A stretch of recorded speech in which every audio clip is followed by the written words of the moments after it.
Okay. Good evening, everyone. Today we'll be studying about the little bit about analysis of quantitative data. So far, what are all the kinds of research designs we have studied?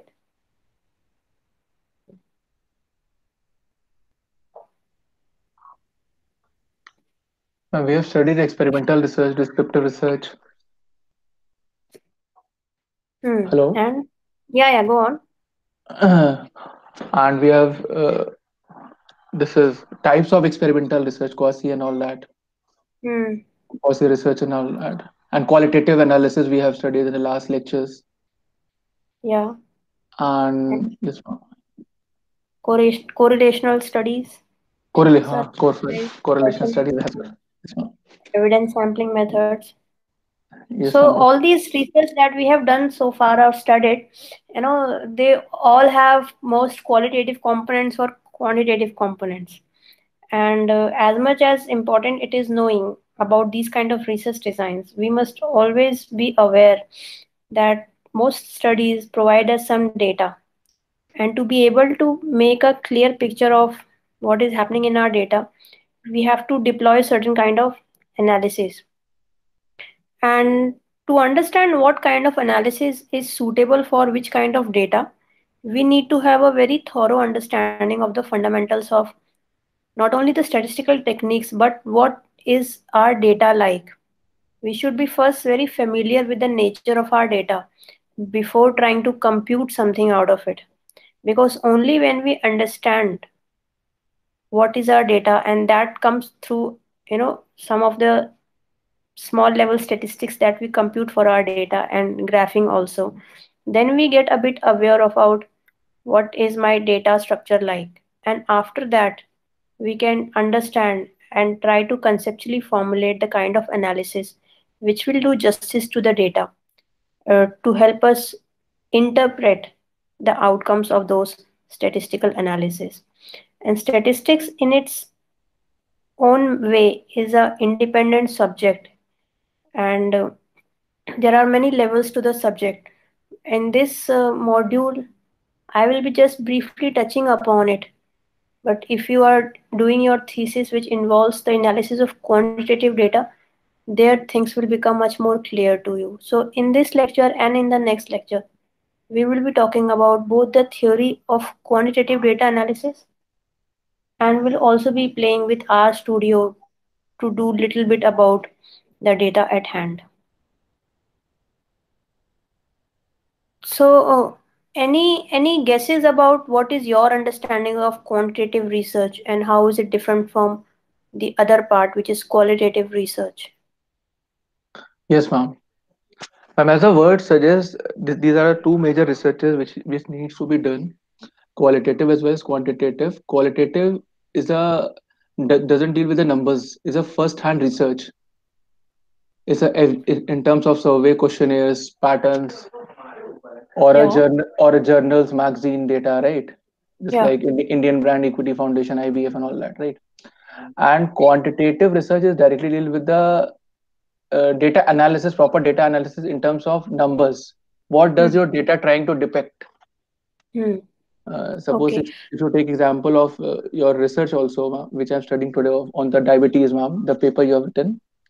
Hmm. So if you, I think it is not mandatory. I'm not saying, but it is if you add any quantitative data to your insights, sorry, to your research or your any thesis you are writing, it makes sense what you are depicting from analysis. Things are very much easier in that perspective. What data understanding and all that. And hello.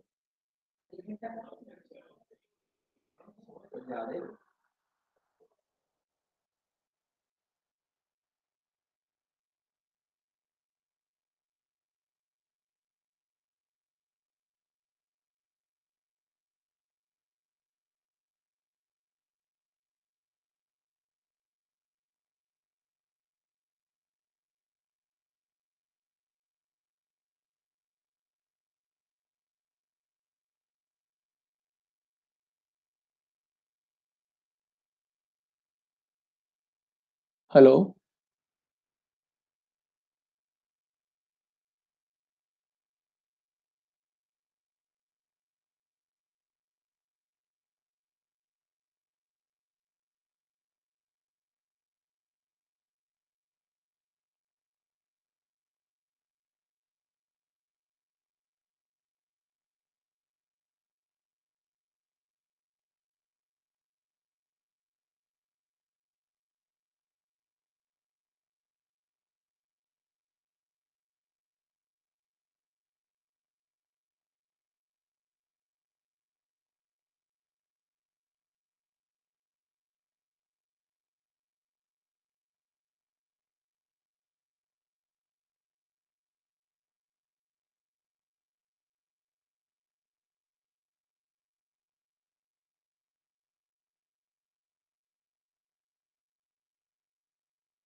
I'm sorry. I think we got disconnected. Uh, till when could you hear? Ma'am, hello. Yeah, कहाँ तक I'm soon telling लिया? Hmm. I'm telling the difference you are saying now. What is the difference between qualitative and quantitative research? Really? How long has it been since we disconnected? I think it's 5 minutes, 4 to 5 minutes. Okay, Oh, I've been talking to myself. Hmm. So, so that actually, I was saying was that even though qualitative data comes across as data which may not involve quantitative part, but sometimes qualitative data also has a quantitative component. And so, for example, if you're talking to people using interviews, sometimes you do get data which is numerical in nature, and you may want to have a quantitative analysis aspect also to the qualitative analysis, in which case it becomes a mixed method study. So mixed method study is nothing but in which both the components are there. So that was the thing about difference between quantitative and qualitative data.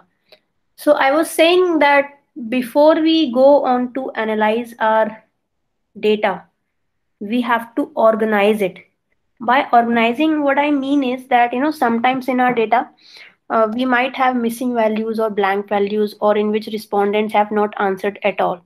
So, for example, if there are n variables and m rows, and so for all these n variables, I should go to each variable and try to look at its definition, its acceptable values, if there are any values that fall out of the range of acceptable or valid values, and then try to sort of clean and process the data before I sit to analyze it.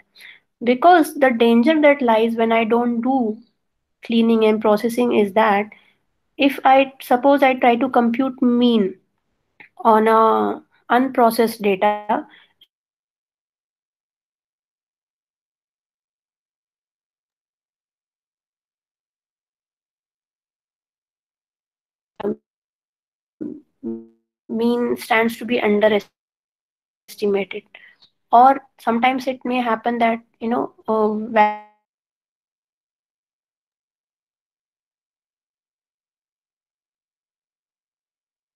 values which are or 888, and if I'm not mindful of these values, then they will unnecessarily. Am I audible? Am I audible? Yes, ma'am. Okay. So that is why organizing of the data is very important before we analyze it, because because statistical analysis based on unorganized data, which means uncleaned and unprocessed data, stands the danger of making computational mistakes, in that it will also consider the data points which are not suitable for the analysis, and your analysis will be botched up. So that is why you should always first look at the data before you try to analyze it. And by looking at the data, quite simply, I mean you look at the variables you will be analyzing and try to arrive at a summary of those variables. Try to look at if there are any values that lie outside of the range, if there are any missing entries, and look at the frequency distribution of those values. So for every variable that you will be considering in your analysis, you should check them, and only after you are confident that you have thoroughly checked all the variables. And of course, when the variables are a lot more, up to the range of 100 and 200, which usually happens in machine learning, it is not feasible, and that time we deploy certain other kind of graphical techniques to understand if there are any anomalous entries in each of these variables. But data cleaning has to be done before analysis is done, so that a much more, what should I say, reliable analysis can be conducted, and more accurate analysis can be conducted, and then you can also defend the findings of your research study. So on this PPT you can see there is a list of marks of students taken from a reading score. I request you to write all these numbers on your notebook, and in this section I have segregated these marks by gender. I should have written boys here. So on your notebook, write the marks of girls and write the marks of boys, And what is it that you observe while looking at these numbers for males and females? What are your observations about these scores?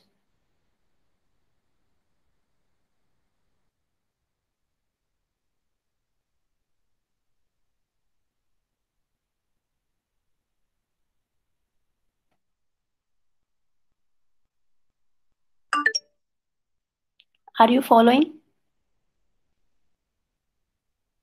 Ma'am, observe that mean and mean for girls is different for and for boys it's different. The range and the mean.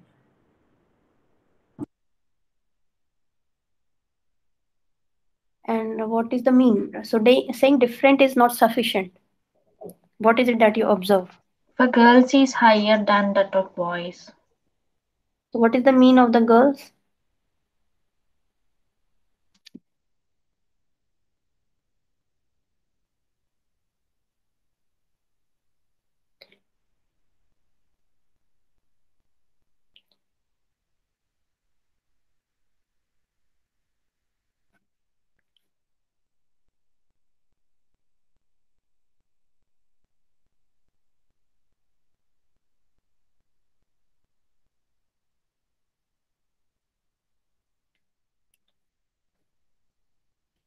And for girls, it's 363.2.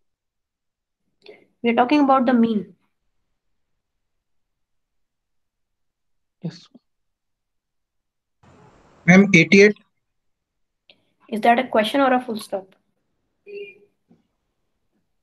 Yes, ma'am, 88. mean of both. And for boys?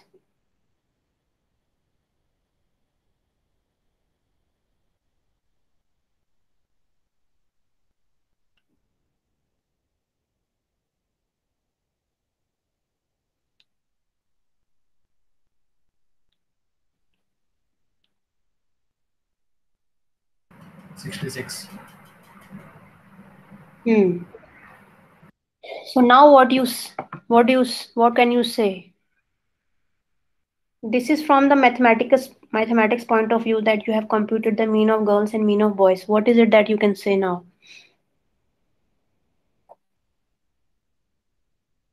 Looking at these numbers, computing mean is not the end of the story. You have to interpret these numbers.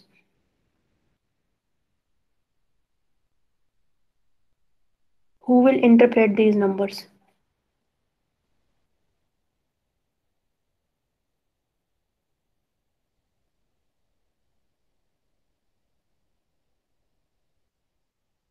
Ma'am, we can see a bit of gender divide here in terms of how the students score in the examination. So, female tends to score a little bit higher compared to boys. Plus, the number of females are also less. Like it's five, and males are six. So that. Yeah, so on an average, females we see in this data set. So it's always important to say in the data that we are given.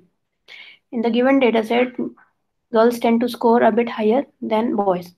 Now, if I were to ask you to plot these numbers on a XY plane, is there any pattern that you would see for males and females? So I request you to sort of plot these numbers on your notebook. So x-axis become anything, y-axis is numbers. And if you first plot the scores for girls and then you plot scores for boys, what will happen?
Hello, excuse me, ma'am.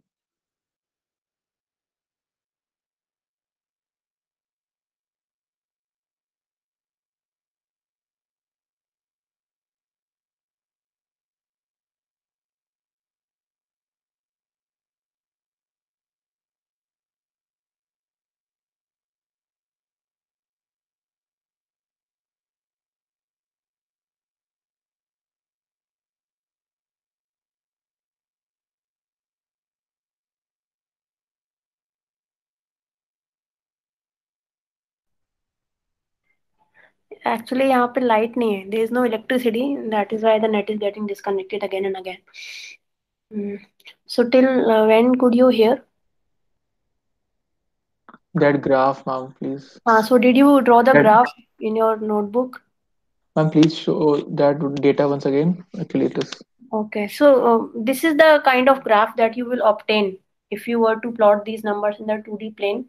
The Uh, x-axis does not mean anything, but before you compute the numerical summaries of your data, you should always try to plot your data. Because if right now we had 5 or 6 cases, that is why we could compute on hand the mean and everything. And later on, we might need softwares for that. But when we try to plot our data, our first picture emerges. So even though x-axis in this case does not really mean anything, but just when we look at this 2D plane, we can see that girls tend to score more than boys. And don't look at that increasing or decreasing trend. It just doesn't mean anything in this context. So that is Ma'am, why your PPT is not visible. I'm so sorry. Thank you.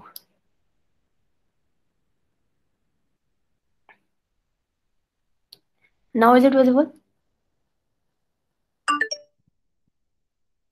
Is it Yes, visible now? ma'am.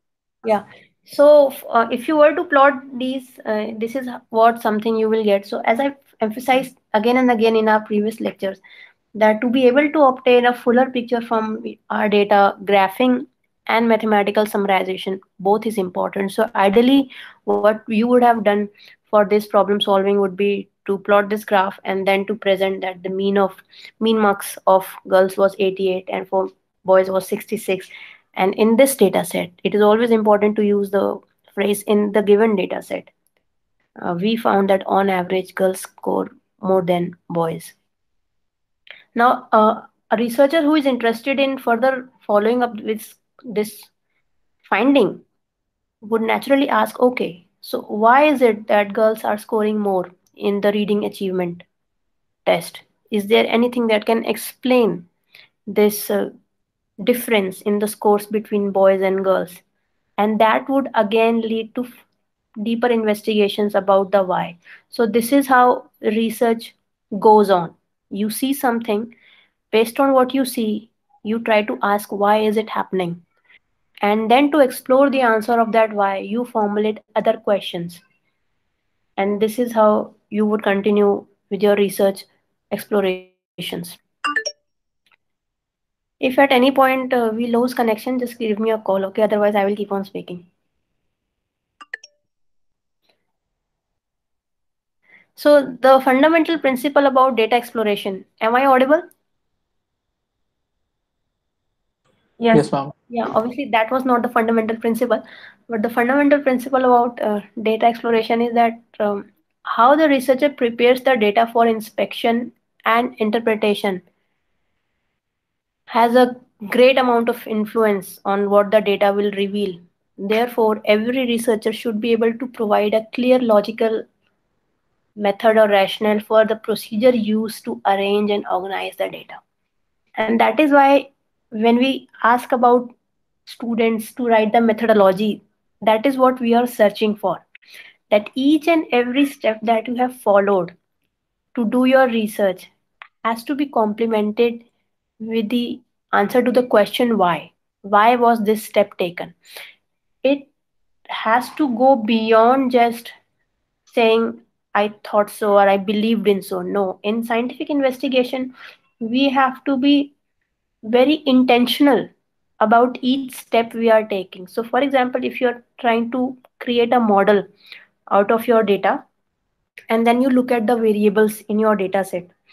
Then ideally what you would want to do is first clean your data, look at all these variables, and if you identify that the certain values of variables do not come across as realistically possible, and then you remove all those cases with those values, then you will have to cite that reason, that reasonably speaking these values do not qualify as values that can be seen in real world, and hence they were omitted in the final analysis.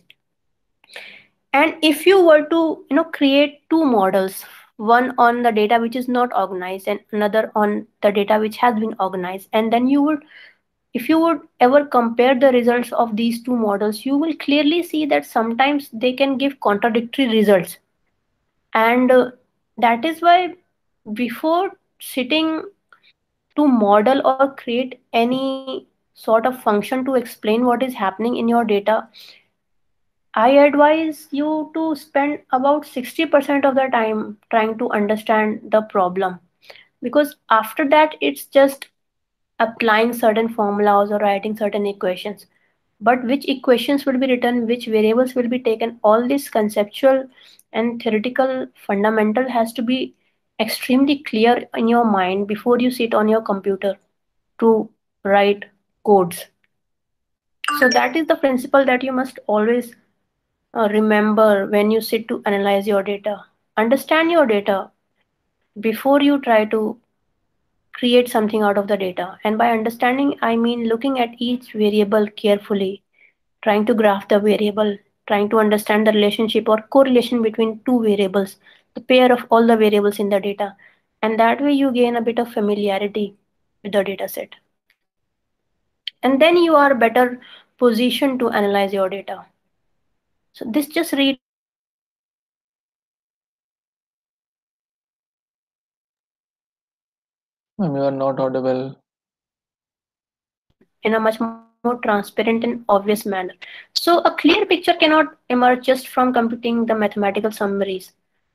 Mathematical summaries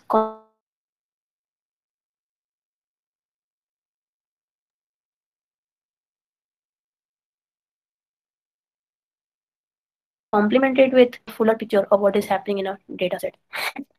So when we talk about analyzing our data at the very basic level, we try to summarize the data points in each variable using the mean or some other parameters like medians or modes. So these are the basic levels of things that we try to see in our data. We have already computed the means of the scores, and we saw that girls tend to score higher than the boys, and we also saw that graphically. So majorly statistics is of two types: inferential statistics and descriptive statistics. So by descriptive statistics, what we mean is that, as the word suggests, I have a given data set with me, and I'm just trying to describe through numerical summaries what is happening in that data. So I may compute the mean, median, or mode or standard deviation of particular variables in that data set. So it is just describing. I'm not analyzing anything. It is describing to me in a mathematical way what my data looks like. Okay, in inferential statistics, we move a step beyond descriptive statistics. So in inferential statistics, as the word says, is I'm trying to make inference from the data set. Now the data is obviously taken from a sample in the population. Now given the sample is representative of my population, if I try to analyze something from my sample, then I will be in a very good position to say something about my population after analyzing the sample. Remember, analyzing a sample is done not to say something about the sample, but to say something about the population from which the sample is coming. And that is where inferential statistics comes into picture. It helps us in estimating the characteristics of the population. Look at the word estimating. When I choose a sample and I try to compute mean of that sample, from the sample mean, I'm trying to estimate the population mean, and thereby, using the sample, I will draw some kind of inference about the population. And inferential statistics is very, very common when it comes to data analysis, and all these modeling and predictive modeling, they are nothing but uh, parts of inferential statistics. So inferential statistics helps us to make a reasonable guess about the large unknown population which is impossible to be sampled. So these are the two types of statistics mainly. So um, this is a diagram that tells us about the big picture of statistics. So if this green area was to be a sample, sorry, was to be a population, and this yellow part would be a sample that I draw out of the population. So I've drawn this sample out of the population. I have tried to analyze this sample using exploratory data analysis and using probabilistic methods. And from this analysis of this sample, I have drawn some inferences about the population. So this is like the big picture of statistics. Every time we take sample from the population, we want to say something about the population, not the sample. So when I want to generalize the results of a sample to the population, I immediately come to the word of external validity. If a research is not externally valid, the inference that I will make from the sample to the population will not be applicable to the population. But if the study is externally valid, then I may use my sample to say something about the population. And general thumb rule is higher the data points in the sample, closer is the sample to the population, and results can more or less be generalized to the population. Is it clear till now? Yes, ma'am. Okay. So there are two things.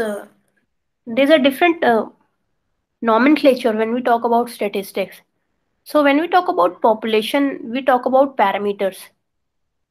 Ultimately, using statistics, I am trying to estimate the parameters of my population. And whatever computation I do on my sample, that is called as statistic, or sometimes called as sample statistic. So using the sample statistic, I will be saying something about the population parameter. So parameter and statistic mean the same thing, but statistic relates to the sample and parameter relates to population. So that is why what we are trying to say. So in this diagram, this sample will give me set of statistics. Using the sample statistic, I want to say something about the population parameters.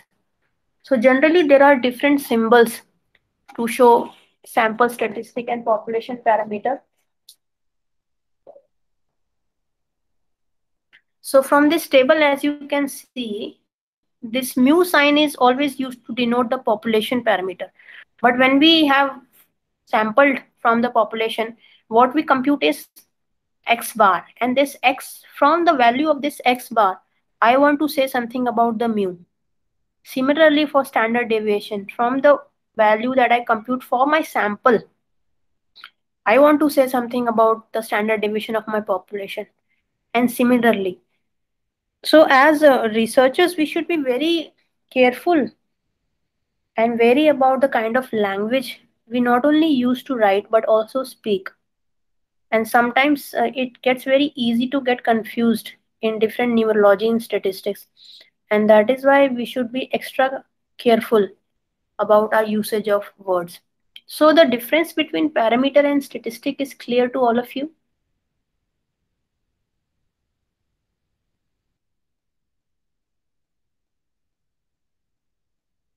The difference between parameter and statistic is clear to all of you. Yes, ma'am. Any Yes, confusions? and parameter is for population and Yeah. stat. Yes, ma'am. And we never know the exact value of parameter. It is impossible to know the value of parameter because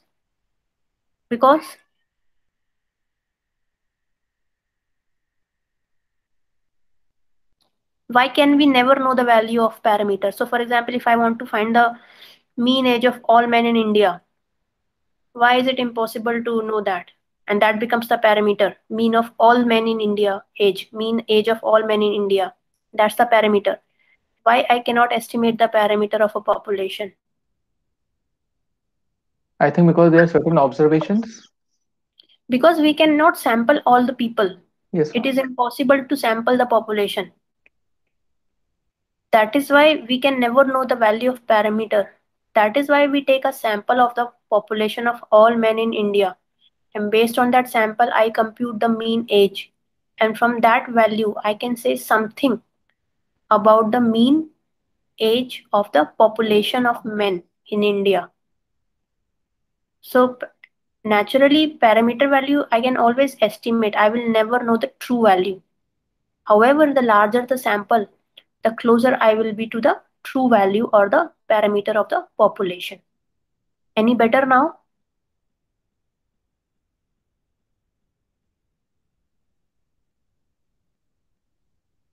Is it clear? Yes, ma'am. Okay.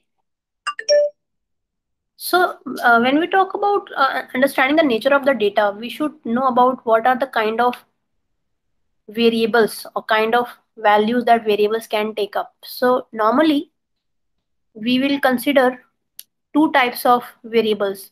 They can be continuous or discrete, or they can be nominal, ordinal, interval, or ratio scale.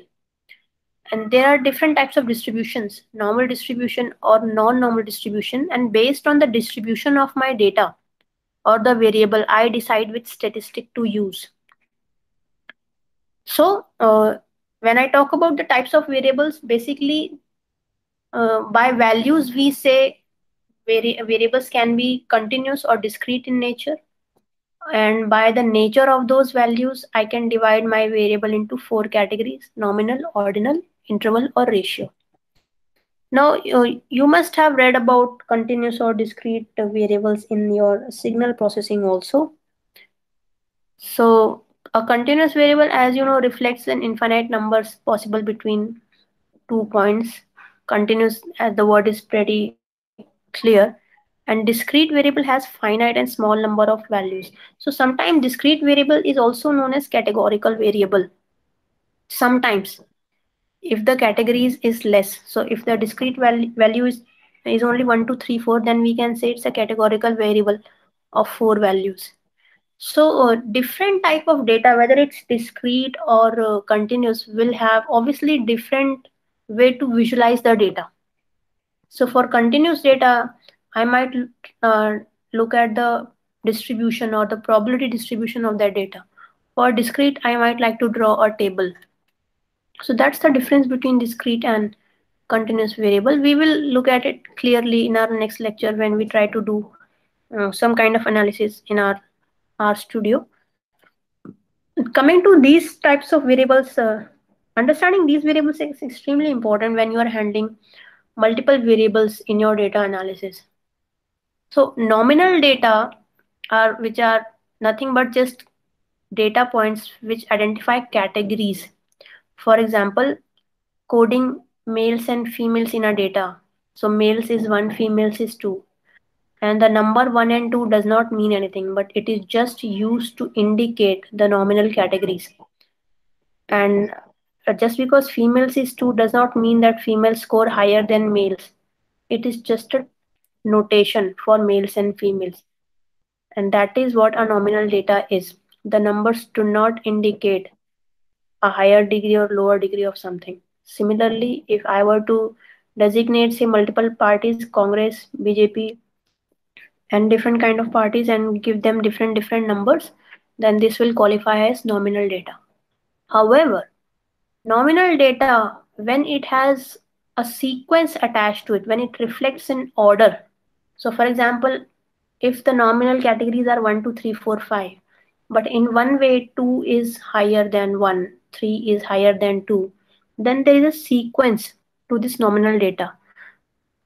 But that does not mean that the difference between 1 and 2 is same between 2 and 3 or 3 and 4. So, for example, a very common scale of ordinal data is do not agree, agree, neutral, and disagree. You know, you might have seen sometimes in your survey there is something called as Likert scale.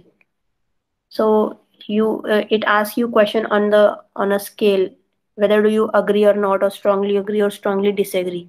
So even though they are nominal categories, there is an order attached to these numbers, and the difference between agree and strongly agree, disagree and strongly disagree may not be the same.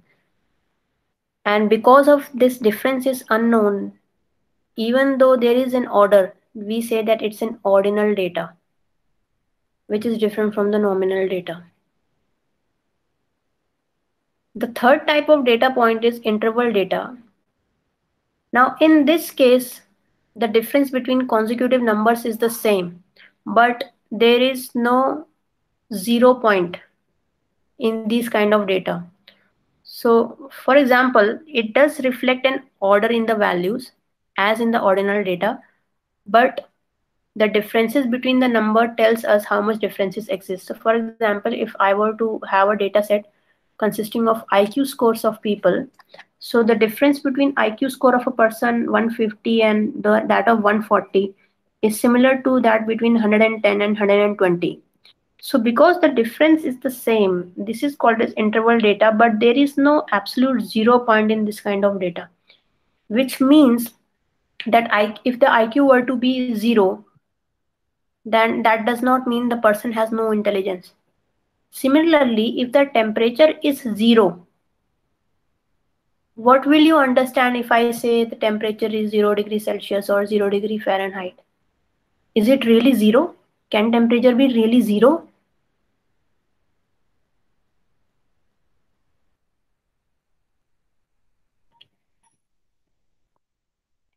What do you think? Can temperature be really 0? Or what does the 0 temperature mean?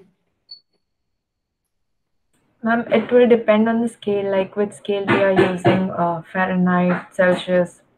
So For any scale, 0 degree Celsius or 0 degree Fahrenheit. What do you think it means when I say 0 temperature? then it's freezing point, but not exactly zero, because temperature are bidirectional values. We have negative as well as positive. When you But use the scale. 0 temperature does not really mean anything because it is impossible to have a 0 temperature. 0 temperature would mean no temperature, but Yes, either it will be some degree of hotness or some degree of coldness, right? So yes. similarly, the temperature scale is an interval scale because there is no 0 point. And that is where we come to the ratio scale. The ratio scale is exactly similar to interval scale, but in this case, 0 has a meaning. 0 means that there is complete lack or absence of that characteristics. So for example, the income level will qualify not as an interval data, but as a ratio data. Because not only the difference between, for example, the two categories would be same, 30,000, 20,000, or 40,000, 30,000. But there is a meaning if I say the income is 0. When the income is 0, that does mean the person has no income whatsoever. Now, if I consider the variable age, the variable of age will be interval data or ratio data.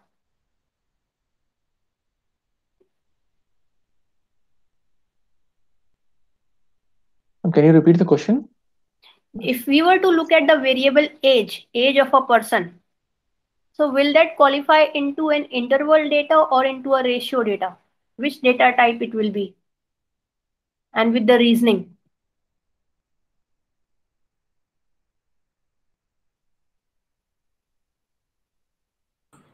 Ma'am, I think it can be qualified for both because some study use age intervals.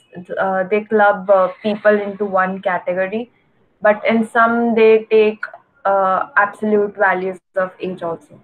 So So if we were to take the absolute values, and that depends on you what you want to take, days, months, years, or minutes, seconds.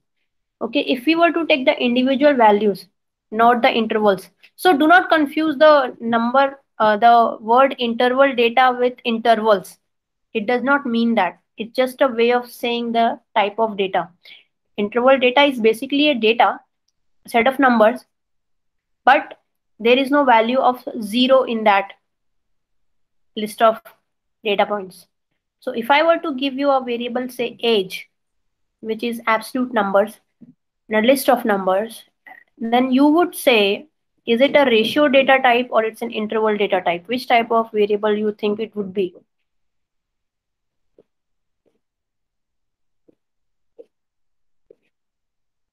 I think it will be a ratio data, but And why? uh, because when I'm using the Tableau map, because age is a categorical variable that can be plotted. Yeah, but It comes in the category. what is the meaning of if age is zero? What does it mean?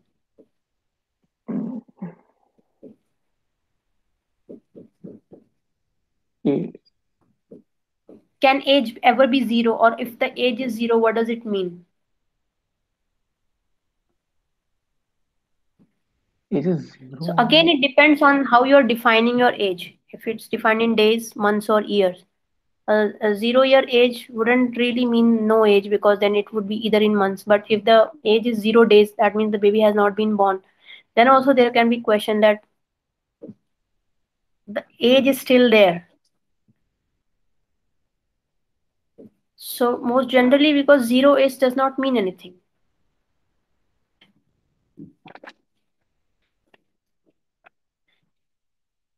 Zero age does not mean the person is not there. So again, it depends on how you are defining your age.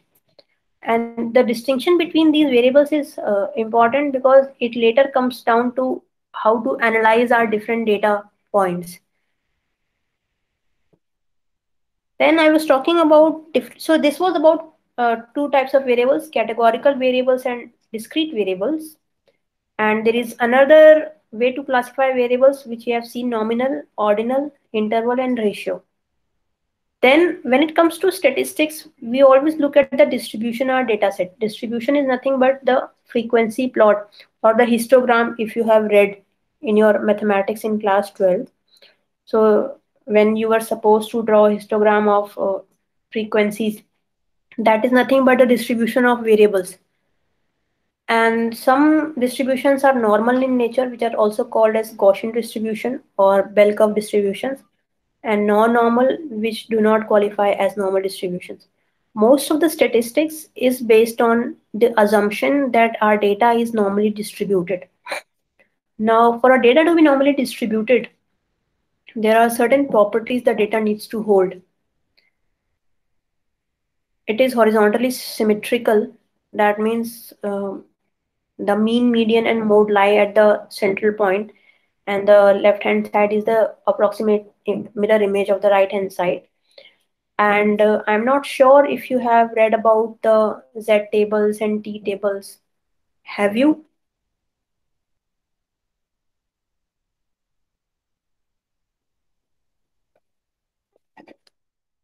Have you guys studied about the normal distributions? Maybe in signal processing you may have read. Anyone? Yes, ma'am, in maths. Okay.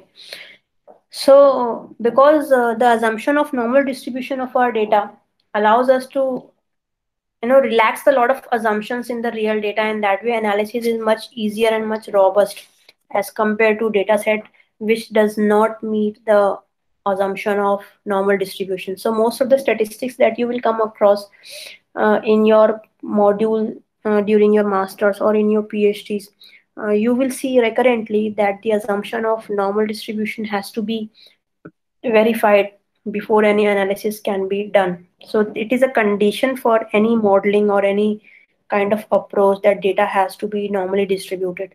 Otherwise, whatever you obtain after the analysis will not be defensible. So, for example, this is how a normal distribution looks like. It's almost like a bell curve.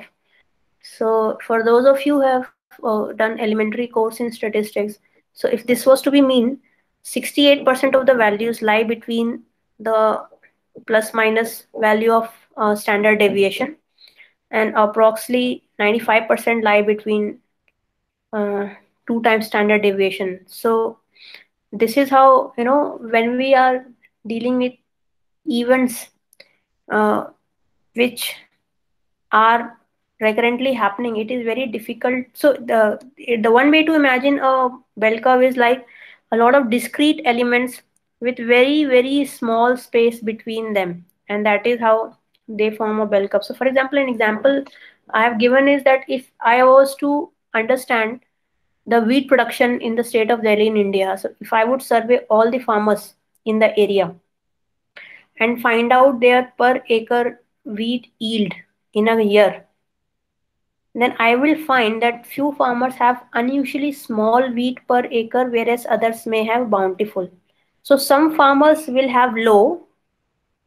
So this is low on the lower end, this is low on the higher end. So these are the higher values, these are the lower values, and majority will be lying in this area.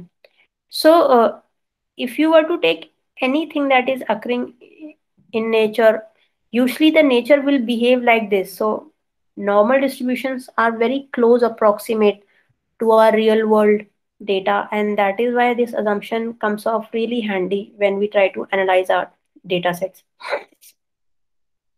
Then comes the concept of skewed distributions. So this is a perfectly normal distribution because when I put a mirror on this mean, the right part is the mirror image of the left part. However, sometimes what happens is that normally distributions may not be perfectly symmetrical. So this is a symmetrical distribution.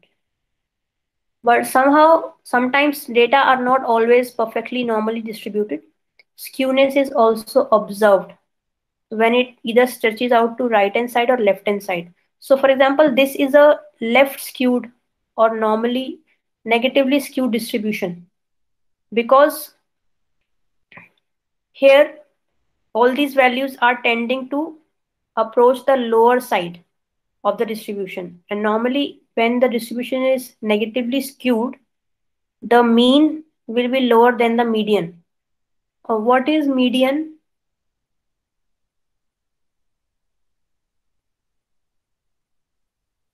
And the central value, Of the central value of this number line or of the data. So median is that data point which divides Oh, my data into two halves yes, such that the lower part is of lower value than all the values than median, and the upper part has higher values than the median. So median is actually the central point which divides my data into upper part and lower part, such that the lower part has all the values less than the median and higher part has all the values higher than the median. So sometimes normally it's very difficult to see normally distributed data in our real life data sets. Majority of the times they are skewed. And to remove this skewness, sometimes researchers try to log the values. So these values on x-axis they will compute the log of these values and then try to plot, then it will become normally distributed, and then they will use their functions on that kind of transformed data sets. So normally when skewness is there, ideally we try to transform the data set to make it normally distributed so that then the statistic can be applied to the normal distribution. The statistic that is applied to normal distribution is called as parametric statistics, and the statistical procedures that are applied to non-normal distributions are called as non-parametric statistics. Parametric statistics are very, very common. However, non-parametric statistics are very rarely used, if at all, in case of only ordinal data. And you will not come across a lot of these non-parametric statistics. This is a positive skewness in which the data is skewed towards the right hand side. Now to visualize it, let me give you an example. So if the x-axis were the income of people in India, so what would the higher end of this graph indicate? And what would this section indicate?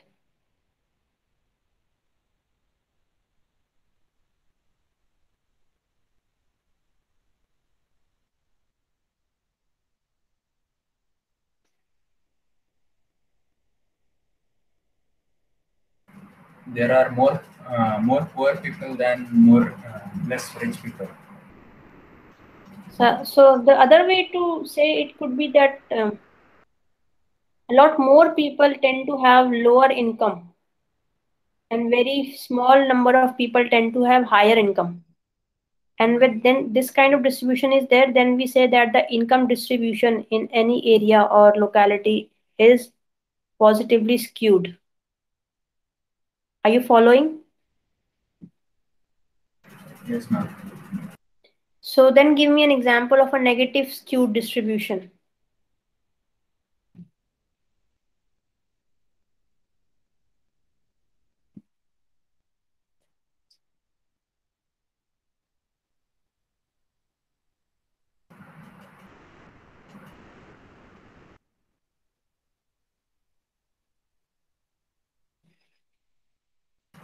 Death at a given age. Huh? Death at given age. Like older people, there will be more death towards the higher end of the age compared to the lower ones.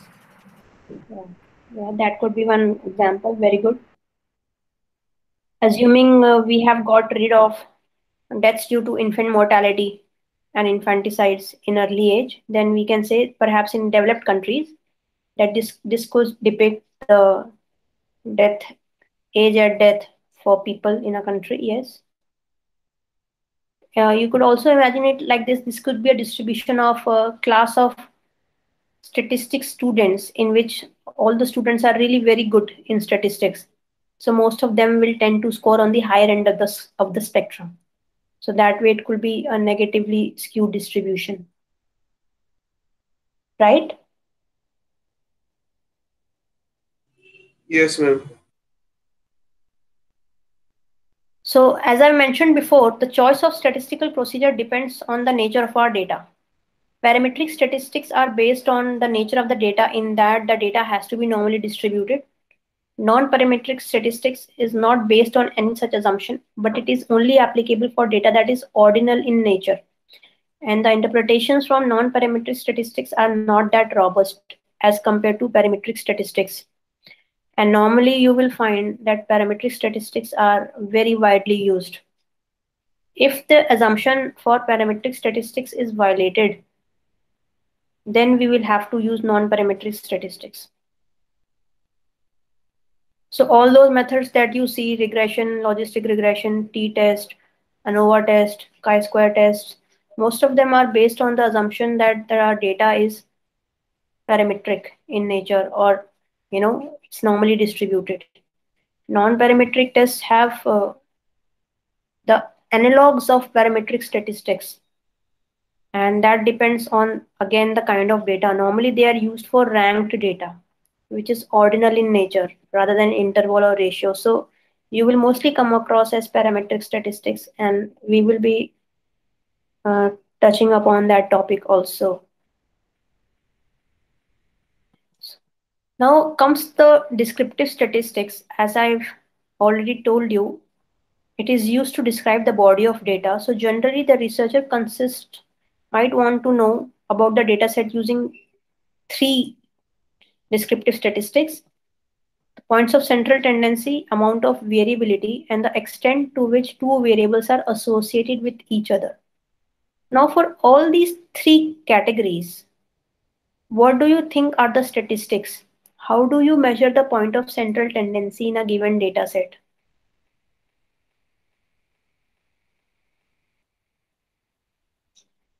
Is the question clear?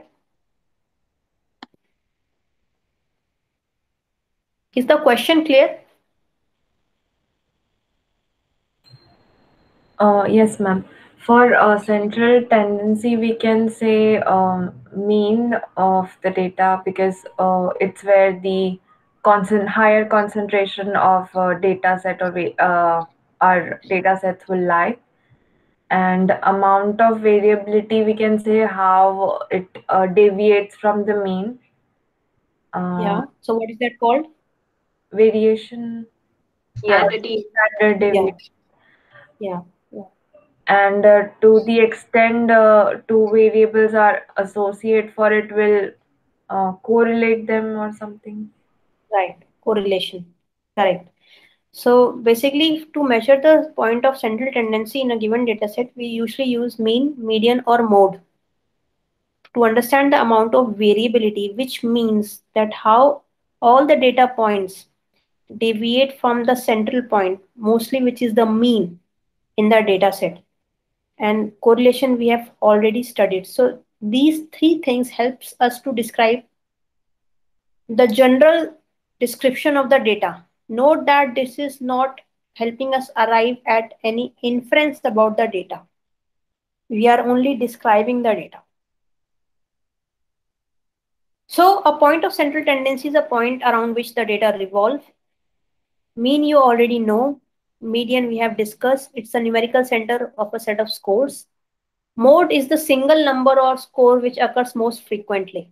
Now, given the data points on your screens, please tell me what is the mode of this vector or data set 9. and why? Because it is occurring 4 times. Yeah, and what is the median? Median.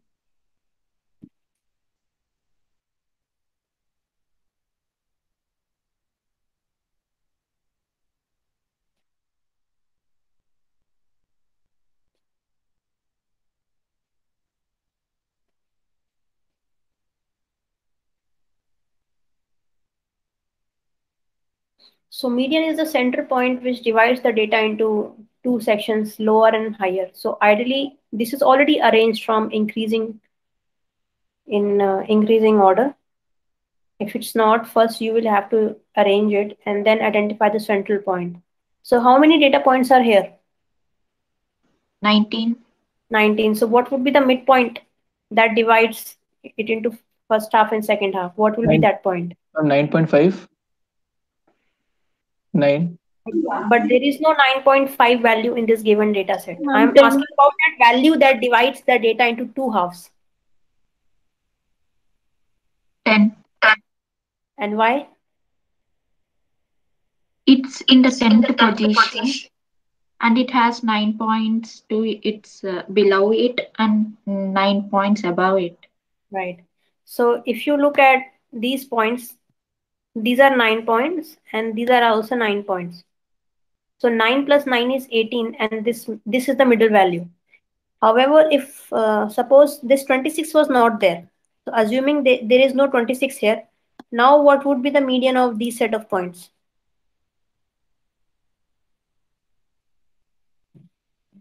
Ma'am, 10.5, because we'll take average of 10 and 11. Yes, correct. So when the number of data points are odd, it is easier to get the median, but when it is even, it is the average of the two central points. So how many points are below the median in this case?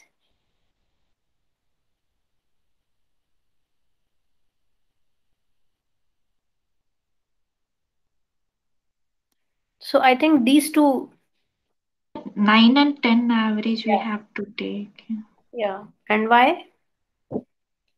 We'll get 9.5, then we'll be having 9 points below it and 9 points above it. How 9? Like if we from 3, 4, 6, double sevens and 3 nines. So actually, from the median, there will be 8 points below, 8 points above. That will be 16 and 2 points in the middle. And their average will be the median because the total number of data points are 18. Are you getting the difference now? Or is it not clear?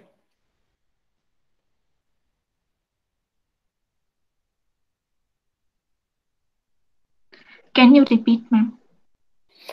I've said when we remove the last data point, which is 26, how many values are remaining? 18. 18, right? And 18 divided by 2 is 9. 9, right? But since these are even values, 18, so I cannot identify that midpoint between the 18 values, but I can identify two midpoints such that my left hand side will have 8 items, right hand side will have 8 items. So 8 and 8 is 16, and the middle 2 items. So the ninth and 10th entry, whatever these numbers are, their mean will be the median. So ninth and 10th entry would be 1, 2, 3, 4, 5, 6, 7, 8, 9. So 9 and 10. The mean, the average of 9 and 10 will be the median in the case when this number has been removed. Is it clear now Yes, ma'am. to everyone? Yes, ma'am. Okay, so when the number of entries are odd, getting median is easy because it's the central point, it's a pivot point. But when the number of entries are even, the median is the average of the two pivot points. And these 3 points are important because sometimes, mean gets inflated when the values are very high. So for example, this 26 was replaced by 260. Okay, assume that in this list I would replace 26 by 260, then the mean would definitely increase because the last data point has increased. However, all these numbers are very small and suddenly the mean will be very high. So in that case, when the distribution of the data is not very similar, I would rather use a median because median will tell me much better about the central tendency of the data in that case than the mean. So always try to compute the frequency distribution of your variable, the mean, median, and mode of your variables to understand the description about the dataset. Then second is measure of variability. It is not just sufficient to understand the central tendency. I should also be able to understand how my data points vary across the mean. Uh, is my data widely dispersed or is my data narrowly dispersed? Because that helps me in understanding how precise my estimates for the population will be. So in this plot, as I can see, if these are the two frequency distributions, all these data points are very very close to the central midpoint, and the dispersion is not very much, but here the dispersion is quite evident. So we will see, and we can see from the value also that standard deviation for this particular is 3 and for this is 1. So the nature of dispersion also tells us a lot about the kind of the data. So even though these are all numbers, but numbers without interpretation are just hollow. So the ultimate goal in conducting research is not just statistical manipulation, but also interpretation of the data. And this is at a very basic level. I have tried to cover the basic of uh, fundamental of statistics, but there is a lot more which is beyond the course on research modules. There's a separate course which will be required for statistics.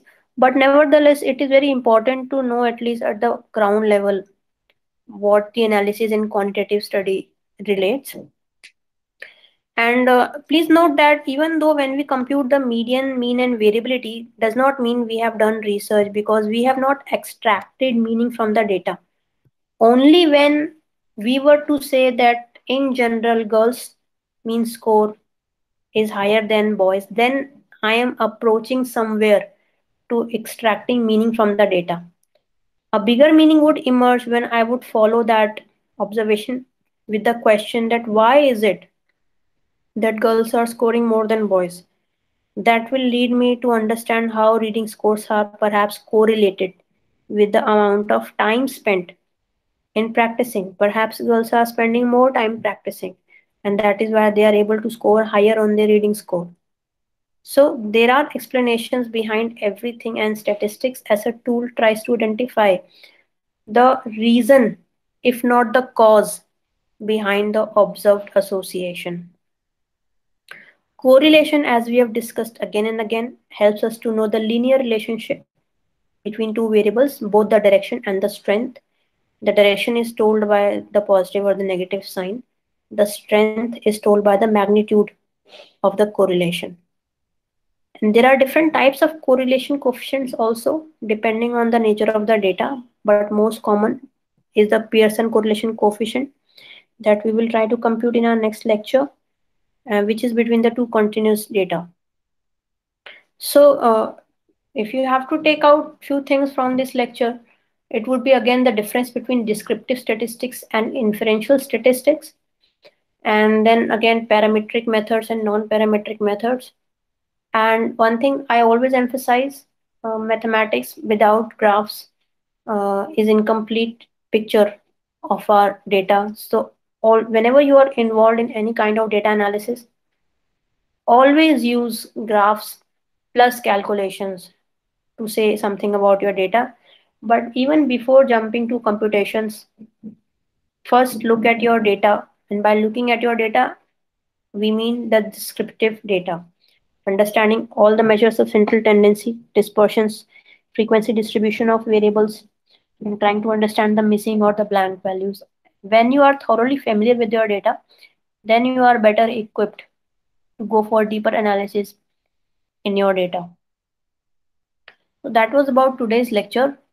In the upcoming lecture, we will see basic operations using two continuous variables, one continuous and one categorical variable. So basically how we analyze two continuous variables, how we analyze one continuous and one categorical variable, and when both are categorical variables. And we will be looking at graphics in RStudio. So request you to install RStudio. Those of you who are familiar with Python can use Python also.